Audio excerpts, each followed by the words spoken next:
Boa tarde, Simone Castro. Boa tarde, Daniele Maciel. Boa tarde, telespectadores do Antena News, da Antena 10. Bem, a solenidade oficial de abertura do Congresso Internacional de Arte Rupestre aqui em São Raimundo Nonato terminou agora há pouco. O ministro da Ciência e Tecnologia, Sérgio Rezende, participou, juntamente com o governador Wellington Dias, o prefeito de São Raimundo Nonato, Padre Herculano, e outras autoridades municipais, estaduais e federais, além também, claro, da presidente da Fundane, Ed Guidon, e vários pesquisadores da Fundação, de cerca de 40 países estiveram também aqui representados.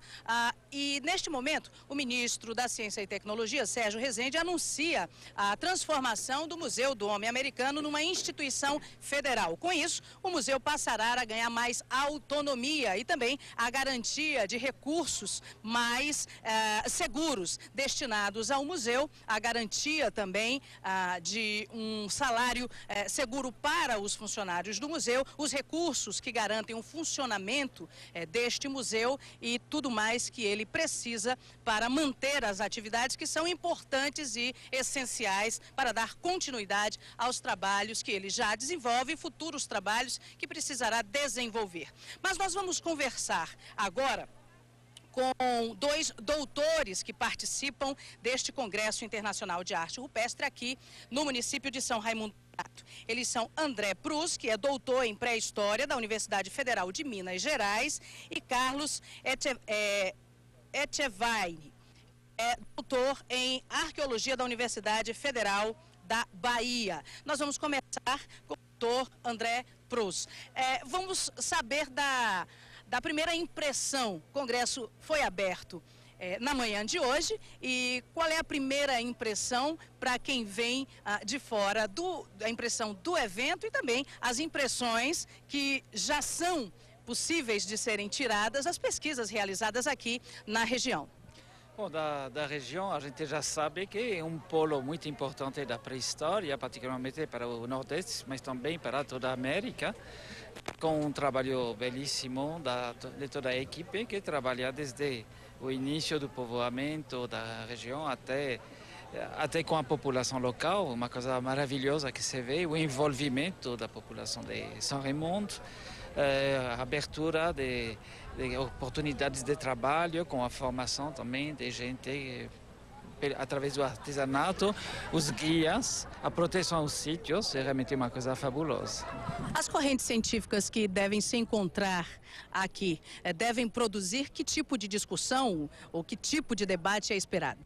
Bom, o Congresso é especializado na parte da arte rupestre, ou seja, uma das vertentes discutidas a partir dos achados aqui, que é a antiguidade do povoamento americano, não está previsto em si como uma temática dominante, mas a representação gráfica das atividades do homem, a marca através do registro gráfico, isto é que vai ser o ponto essencial. Então, de cada região do mundo vão se comparar justamente as diferentes maneiras do homem ao longo do tempo se assim representar os seus mitos, as suas ações, suas relações sociais através das pinturas e das gravuras rupestres. Doutor André Prus, obrigada. Vamos conversar agora com o doutor Carlos Etchevaine. As suas impressões, quais são? Bom, o evento realmente aponta para ser uma coisa muito promissora, é um polo de discussão bastante importante, especialmente no que se trata das relações científicas internacionais. Vêm pessoas de todo o mundo com seus posicionamentos com relação às representações gráficas e, obviamente, também com a intenção de ver aquilo que se tornou hoje já uma referência em termos de arqueologia no mundo, que seria São Raimundo Nonato.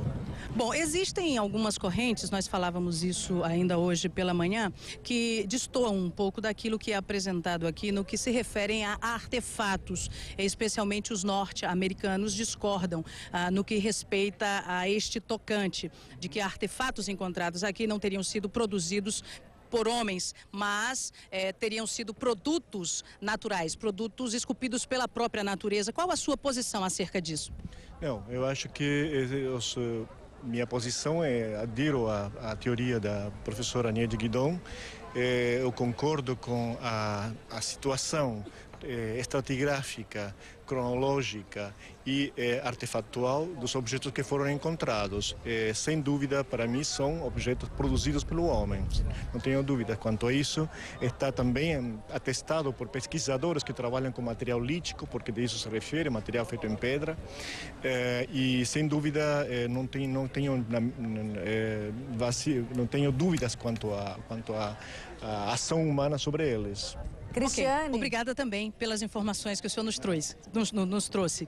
Bem, nós agora fizemos ainda há pouco imagens que são inéditas do museu e como ficaram as novas instalações do Museu Virtual, do Museu do Homem Americano. Vamos ver agora.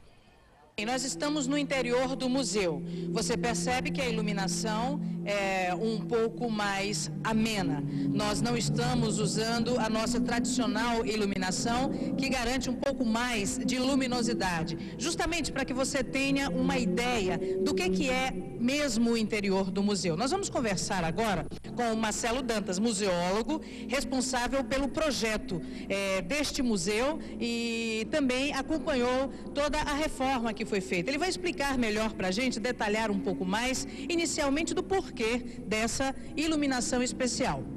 Na realidade, tudo isso visa criar um clima que volte às origens, um clima que volte ao universo mítico que a pré-história tem. Esse projeto começa com uma exposição que a gente fez com a Nied, com a Anne-Marie e com a Gabriela pelo Brasil inteiro. E que hoje se consolida aqui em São Raimundo Nonato. Bom, esse som ambiente que a gente ouve, isso está por todo lado. A gente tem os animais, a gente tem os cantos, a gente tem os sons da natureza, estão por todo lado. Quer dizer, a pintura rupestre não está isolada, ela faz parte, né, desse diálogo com o meio ambiente. Bom, você é uma das autoridades em termos de, nessa área, no Brasil, é uma referência importante também fora do país e responsável pelo projeto museográfico. Explica pra gente o que são esses painéis gigantes, o que eles ganharam a mais, além do que já havia aqui. Não, esse grande painel, ele tem um sentido de trazer vida, né, ao patrimônio imaterial maravilhoso da pintura rupestre, aos desenhos, ao que estava lá dentro, o que estava sendo dito, né, aos rituais, aos animais, ao sexo, à luta, à vida, todas as coisas que de fato estão representadas nesses painéis. Então esse painel ele tem no sentido de unir tudo isso dentro de uma espécie de experiência do que era a vida naquela época. E esse outro painel, Marcelo? Então, esse daqui, a ideia é você, com esses pincéis, né, ir trabalhando sobre a imagem e descobrindo aquilo que está por trás da escavação, né? Como é que, na realidade, esse conhecimento se chega até ele. Então, a gente utiliza, na realidade, fotos de escavações e a gente vai descobrindo, né, as camadas que existem por trás de cada uma dessas histórias. Aqui o visitante se sente um pouco pesquisador também, arqueólogo. Um pouco arqueólogo, é um pouco isso mesmo.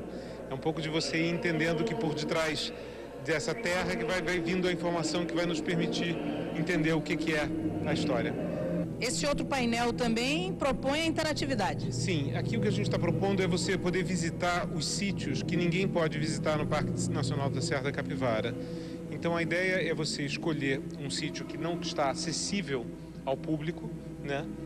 Por dificuldade de acesso, por distância, logística e tudo mais, e poder visitar esse sítio virtualmente. Ou seja, você tem uma panorâmica em que você vê em grande resolução aquilo que está lá. E aí você realmente faz uma visita virtual, né, a sítios que são, mesmo aqui, para quem já chegou até aqui, difíceis de chegar a eles. É uma informação a mais. Para isso, basta mover o botãozinho. Esse mouse tridimensional aqui te permite viajar sobre as fotografias e as coisas. Você tem um grande mapa que ele posiciona. O museu vai ser reinaugurado daqui a pouco. Simone Castro. Obrigada, Cristiane. E vale lembrar, isto é